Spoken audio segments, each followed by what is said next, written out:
Olá, boa tarde. Com o encerramento em Roma da segunda sessão da Assembleia do Sínodo dos Bispos sobre a sinodalidade na Igreja, abre-se agora um caminho que pede compromisso e ousadia às comunidades. Os nossos convidados acompanharam os trabalhos que decorreram no Vaticano, a Leopoldina Reis Simões, da equipa de comunicação do Sínodo dos Bispos, e também o Otávio Carmo, vaticanista e chefe de redação da Agência Eclésia. Boa tarde, obrigado por estarem aqui no nosso programa. Boa tarde. Leopoldina, começava já por ti. Comunicar o Sínodo, como é que foi esta experiência, dividida em dois momentos também, nestas assembleias, de passar por ti um pouco, uma mulher, uma portuguesa, naquela aula sinodal também, a comunicação do que transparecia cá para fora? Foi uma alegria muito grande, uma oportunidade de aprender e de mostrar aquilo que sei também à Igreja e de contribuir para que este evento, que teve várias fases em termos de comunicação, pudesse chegar ao maior número possível de pessoas. Era um acontecimento que, nestas matérias, acaba por ter sempre uma densidade e uma profundidade que é preciso ser fiel, mas depois a comunicação debate-se com o desafio de a tornar leve, de a tornar curta, facilmente entendida. Era difícil traduzir o que ali se passava, por exemplo, para as redes sociais? Sim, era difícil. Foi difícil desde os primeiros momentos, porque era um evento à escala universal. Se era à escala universal, tinha que chegar a todos. E era muito difícil, porque a Igreja, no mundo, tem ritmos muito diferentes, também ao nível da comunicação. A começar pelo tema, sínodo, sob a sinodalidade, foi logo o primeiro embate, não é? Como explicar isso? Depois, em determinados países, como fazer chegar os documentos nas línguas locais, embora houvesse as línguas oficiais. Os próprios conceitos. Depois a novidade que este sínodo trouxe, de uma abertura maior em termos de participantes, leigos e mulheres, não é? A poderem votar. Portanto, foi todo um caminho em que fomos, a cada momento, vendo como fazer melhor para chegar mais longe. Otávio Carmo, como é que foi acompanhar estes trabalhos? O que é que se sentia por ali, nesta novidade toda em que decorreu esta Assembleia, esta sessão do Sínodo, especificamente sobre a sinodalidade? Olá, Dina. Eu acho que há uma coisa que o testemunho da Dina é muito importante, se calhar até mais do que eu. Apontando já ao futuro, um dos grandes desafios que as comunidades católicas têm neste momento é passar o clima que se viveu no chão, no auditório Paulo VI, portanto, no alicerce deste processo sinodal, que foi aquela Assembleia com os seus quase 500 pessoas das mais diversas responsabilidades e trabalhos e, enfim, e participações, o ambiente que ali se viveu para agora passar para as comunidades e até para a sociedade civil. Este processo que em 2 anos juntou desconhecidos e os transformou em pessoas próximas, que se conhecem profundamente, porque debateram ao longo de 2 anos questões muito importantes para a vida delas, para a sua Igreja, e que o fizeram de uma forma não confrontacional. Fizeram-no ouvindo, aprendendo com os outros e assimilando no seu discurso elementos que foram captando dos ensinamentos dos outros. Isto é muito diferente daquilo que nós vemos no debate comum e é o grande desafio, do meu ponto de vista, se passa agora, de comunicação não só. Recordo o 100 vezes 7 que tu fizeste, sim, não é? Aí o Dom Joel Portela falava precisamente que este é o dom, não é? Naquela diversidade toda, este entendimento e esta proximidade conseguida. Sim. E foi isso que o Papa pediu, não é? Sim. O Papa, quando, no final, após a votação, diz: o documento é este, não vai haver exortação pós-sinodal. É agarrar nisto, que é um dom para a Igreja. Foi algo inesperado. Foi algo inesperado, recebido com uma salva de palmas. Eu acho que foi um sinal de respeito pelo trabalho, não só, a meu ver, daquele mês, como do mês do ano passado, na primeira sessão da Assembleia, e onde também podemos encontrar o agradecimento a todos os que, ao longo do tempo, desde a primeira fase local, em outubro de 2021, contribuíram. Portanto, se o contributo foi a par e passo, seguindo este espaço, ele chegar ao final e dizer: por mim, é isto, peço divulgação imediata, pediu que quem lá estava e tinha acabado de votar fosse o primeiro mensageiro, não é?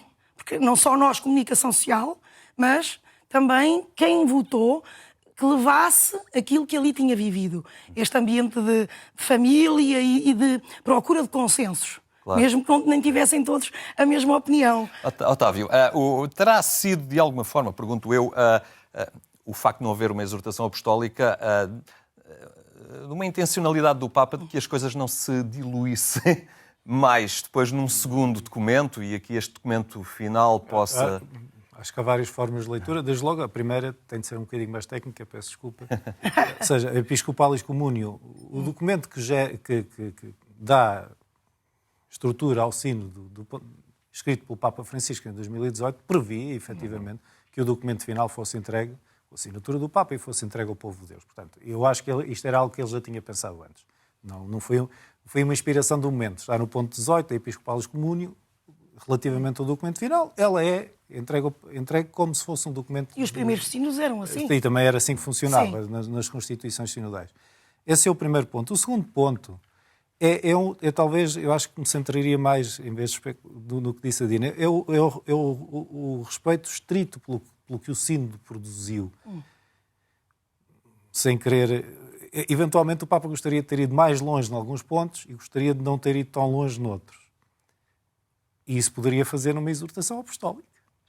Ou seja, pegar nisto que me disse, saiu do sínodo, e eu entendo que neste ponto é preciso ir mais longe, entendo que neste ponto temos de fechar o debate e não o continuar. Ao divulgar o documento tal como ele está, ele próprio se compromete na linha de trabalho que foi aberta pelo sínodo e que agora tem de ser continuada, e isto é que é o evidente, não é pela hierarquia, é pelas comunidades nas bases. E isto, para mim, é o principal fator de preocupação, enquanto observador, diria, e também enquanto participante, é que não sei até que ponto é que há a possibilidade de replicar este dinamismo tão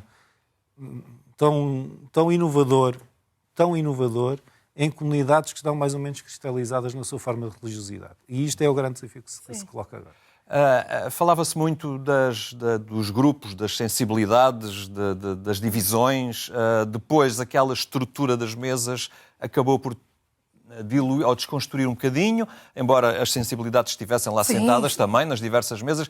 Ias percebia-se num clima de agradados, desagradados, a gente que estava intranquila com o que estava a acontecer. Que percepção havia dessa realidade? Eu acho que, a meu ver, o ano passado, na primeira sessão, parece que se notava mais os agradados e os desagradados.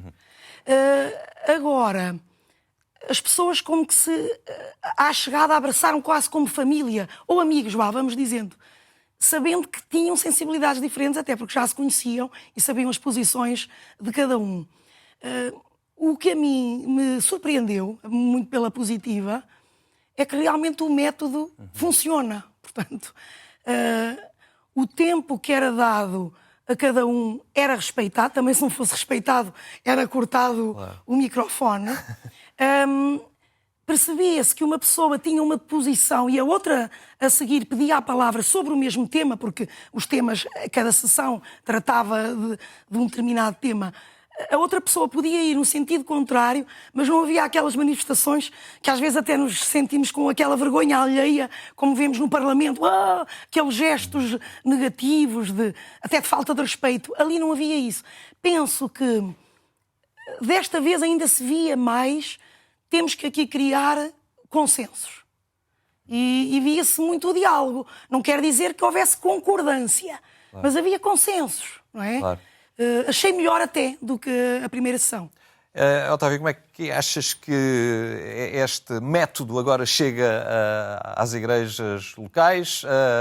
Há um peso das estruturas, dos hábitos de décadas, mas também há uma necessidade muito urgente de descodificar tudo isto ou de dinamizar localmente eu o espírito. gostava de ser mais otimista. A questão é que, na realidade, desde o Sínodo da Amazónia de 2019 e algumas tomadas de decisão do Papa Francisco já abrem caminhos para, por exemplo, para a instituição de ministérios, para a participação de leigos em determinados cargos, para uma maior presença feminina em situações de liderança nas comunidades, e não apenas do ponto de vista litúrgico, embora do ponto de vista litúrgico também seja importante, e não estamos a ver, Não há muitas leitoras instituídas, não há muitas acólitas instituídas, não há muitas catequistas instituídas e não vale a pena estarmos a discutir muito o diaconato feminino enquanto não houver uma presença feminina significativa nos ambientes nos quais nós vivemos a nossa fé, porque só aí é que é possível dar o passo seguinte. Caso contrário, estamos a começar pelo telhado. Portanto, desse ponto de vista, vendo o que foi a falta de movimentação daquilo que já é possível fazer, eu sinto que a tarefa é muito grande, pelo menos no nosso meio, para que, efetivamente, esta ideia da sinodalidade, do encontro, da participação, há um termo que aparece muitas vezes no documento final, de uma corresponsabilidade na missão diferenciada, ou seja, cada pessoa com o seu papel, mas todos responsáveis pela mesma missão. Eu acho que isto é um caminho muito grande que é preciso fazer. Agora, ele está lançado e, portanto, todas as... Agora, a bola, felizmente, está do lado de quem está no terreno. Quem quiser trabalhar para esta mudança tem todos os instrumentos neste momento para trabalhar para ela. E, Henrique, eu penso também é interessante ver que geograficamente o mundo não está igual. Por exemplo, na América Latina têm experiências sinodais já muito mais à frente, sim, muito mais evoluídas neste sentido. Portanto, onde... Sim, de assembleias eclesiais em termos continentais, de uma preparação muito grande antes de chegarem ali a esta segunda sessão, porque nós ouvíamos o que eles contavam, até nos momentos de intervalo e das partilhas que fizemos em várias entrevistas pequeninas. Percebe-se que o mundo não está a ritmos iguais, nem quanto aos problemas, nem quanto aos desafios. E aí é que está o grande desafio. O meu receio é que aquela esperança que se viveu naquele momento, agora, no regresso às comunidades, será preciso criar núcleos locais de dinamização sinodal para que a coisa não se perca nos ritmos que as comunidades vão seguindo? Não sei se criar mais uma estrutura vai resolver o problema, mas eu percebo a tua pergunta. Eu julgo que é preciso criar uma dinâmica de participação diferente nas estruturas que já existem e naquelas que não existem, mas que são obrigatórias, começar a aplicá-las. Desde logo os conselhos pastorais nas paróquias, por exemplo. Já não digo os conselhos económicos, porque me surpreende muito que, estando no direito canónico, eles não existam ou não sejam efetivamente funcionais. Aí temos um problema muito sério, mas mostra que a questão já vem de há muito tempo. Não é o facto de chegar agora um documento sobre a sinodalidade que vai transformar magicamente as comunidades. Mas é preciso que elas queiram, efetivamente, abraçar este desafio. Seja com núcleos específicos, seja com novos ministérios. Ministérios do acolhimento, da escuta, há tanta coisa que se fez, houve tanta coisa que se fez na pandemia que se perdeu, que pode ser interessante para recuperar uma ligação concreta com as pessoas que chegam à comunidade. Com uma coisa que o Dom Américo Aguiar disse, que me pareceu muito interessante, que me parece também que tem a ver com os processos de decisão, porque há muita gente que, sobretudo pela experiência do sínodo alemão, ficou muito preocupada com a relação entre hierarquia e participação. O Dom Américo diz, lá está, no tal 70 que também já emitimos, alguém tem a última palavra, mas essa não pode ser a única palavra. Portanto, a mudança nos processos de decisão para que sejam mais participados, que envolvam mais gente, e esta mudança entre a consulta e a decisão, para que a consulta não seja meramente uma figura de estilo, tem de efetivamente acontecer. E não será só uma questão de não se poder fazer desta maneira ou não deixarem fazer, é muitas vezes talvez também o não querer fazer, Sim. Porque dará invariavelmente mais trabalho. Este estilo novo de ser igreja é mais trabalhoso e mais comprometedor, não é? Sim. Envolve um investimento muito grande de pessoas a quem muitas vezes, olha, o que é bom é que outro decida por mim, não é? E depois o método de ter que separar, não é? Preparar, ouvir, escutar pelo meio, a oração, não é? Que é outro elemento que às vezes na correria da vida também deixamos um bocadinho para trás. É um desafio muito grande. Ao pensarmos esta continuidade deste sínodo, lembro-me dos 10 grupos que o Santo Padre, em abril, criou para os tais temas que ele considera que ainda têm que ser estudados. Estão a trabalhar. Estão a trabalhar. Até junho de 2027. Até junho de 2025. E ele foi muito claro, não me recordo a expressão, mas o padre Giacomo Costa, na conferência de imprensa, também lá estavas, voltou a dizer, o Santo Padre pediu, a frase pode não ser bem esta, mas era que isto agora não seja um arrastar no tempo. Não é como aqueles famosos grupos de comissões de estudo que existem em Portugal, que servem para não tomar decisão nenhuma no fim. Aqui Portanto, a ideia que fica é que vai haver mesmo decisões. Quer dali veremos. Qualquer coisa, não é? Exato. Além de alguns gestos concretos que ele vai dando Sim. por ele, não é? Claro. Leopoldina, e as mulheres no sínodo? Eras uma delas. Como é que foi viver e ver? Como é que foram acolhidas, ao fim e ao cabo, nesta modo novo de ser igreja que foi experimentado ali já na aula eu não era sinodal? delegada, não Claro. votei, não é? Era assistente, mas foi uma alegria muito Estiveste na grande. audiência com o Papa. Tive. As mulheres do sino, sim. Uma das senhoras pediu ao Santo Padre se poderia receber as mulheres participantes no sínodo. O Santo Padre disse que sim, disse que depois diria ao dia. Depois passa a palavra e depois os leigos também pediram uma audiência. Até é interessante. Mas nós também somos leigas. Portanto, leigos, tem lá leigos e leigas. Então, no mesmo dia, tivemos a audiência, primeiro as mulheres, depois saímos da sala e fomos recebidos pelo Santo Padre, que entrou por outra portinha, e estivemos no encontro com os leigos. Isso foi muito valorizado e agradecido até nesse momento da audiência, que foi à porta fechada, mas não é segredo dizer-se que o Papa valoriza a presença e o papel da mulher na Igreja. Arrisco-me a dizer, e o documento número 60 foi o tal parágrafo mais negativamente votado, precisamente sobre o papel da mulher. Eu penso que a primeira parte desse parágrafo é consensual. O papel da mulher, muito importante, de relevo, também à semelhança do que acontece em outros organismos da sociedade. Há uma mudança e há uma afirmação do papel da mulher. Depois tem lá a questão do diaconato feminino, que muita gente pensou que não ia entrar para ser discutida e não ficou a porta fechada, também não ficou escancarada, mas ficou ali numa posição, vamos lá refletir mais um bocadinho sobre isso, e é precisamente um dos temas desses grupos, não é? Perguntaram na altura, até foi uma jornalista na conferência de imprensa, se o próximo sino seria assim, e o cardeal Greg apontou, não fechou a porta, dá a ideia que é uma coisa que vai passar a ser com representatividade das mulheres. Sim, nesse sentido, sim. É um sínodo que não acabou. Portanto, é a grande diferença, ou digamos assim, o desafio é que isto não terminou, é apenas um início, e é bom que não se perca agora este ritmo e que, em termos também de estruturas locais, falo da Conferência Episcopal, que haja também agora dinâmica no sentido de dar gás, digamos assim, entre aspas, para as dioceses, para as comunidades. Este é o modelo de sínodo que o Papa quer. Eu ainda há bocado falava da Episcopalis Comune e ela fala claramente numa terceira fase, que é a fase da recepção do sínodo, do que sai, não só do documento, mas também da prática sinodal. Portanto, sim, a partir de agora os sínodos não acabam propriamente com a publicação de uma exortação, aliás, como dá para ver, passam para o terreno. Esta ideia de começaram no terreno com a tal consulta global e agora todo o trabalho é devolvido ao terreno, é a forma normal de ser a Igreja Sinodal hoje em dia.